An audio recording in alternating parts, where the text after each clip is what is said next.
Hello বন্ধুরা, আপনারা সবাই ভালো আছেন? আজকে আমি সবজি দিয়ে বিরিয়ানি করব।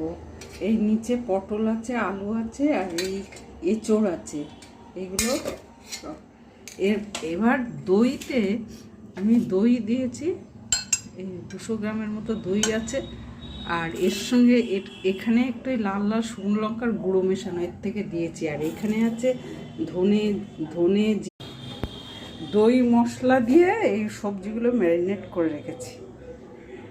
পেঁয়াজ রসুন আদা বাটবো, বেরেস্তা এই যে পনিরগুলো ভেজে নিই। পেঁয়াজ রসুন আদা তেলে ভেজেছি, একটু জল দিয়েছি, ওই পেঁয়াজ ভাজার বেরেস্তা ভাজার তেলেই করেছি। আর একটু গরম মশলা দিলাম, গোটা গরম মশলা দেইনি, দুটো গরম মশলা।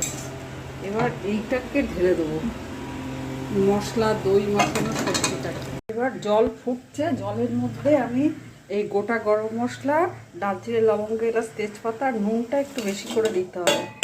আর এই চাল আধ ঘন্টা ভিজিয়ে রেখে জল ঝরিয়ে রেখেছি, এটা দিয়ে দেবো। এবার চালের মধ্যে একটু ভিনিগার দিলাম। আর এখানে এই ভেজিটেবল কষাতে এই বেরেস্তা বলতে আমি খুব কড়া করে করিনি। আর এই বিরিয়ানি মশলা আর এই পনিরগুলো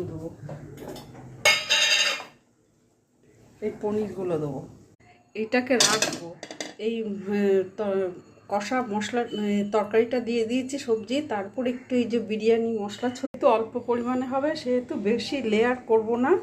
এরপরে আমি এই কেওড়া ওয়াটা 3-4 ফোঁটা, এর বেশি দেওয়া যাবে না, প্রচণ্ড গন্ধ হয়। আর এই গোলাপ জলটা আমি 1 চামচের মতো দিলাম। আর একটু ঘি দেবো।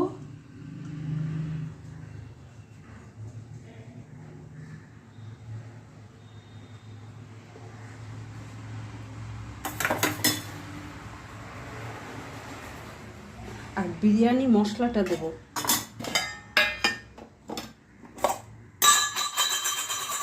এই যে বিরিয়ানি বেরেস্তাটা দিয়ে দিলাম, পেঁয়াজ ভাজা। হাই হিটে 5 মিনিট করব, আর লো হিটে 15 মিনিটের মার রেখে দিয়েছিলাম, ওটাও একটু দিয়ে দিলাম। দেখুন কি সুন্দর হয়েছে। আমি তো জাফরান দেইনি, আমার কাছে ছিল না, তাই দেখুন কি সুন্দর রং হয়েছে। ওই মশলার ঝোলটা ওপর থেকে একটু ছড়িয়ে দিয়েছিলাম।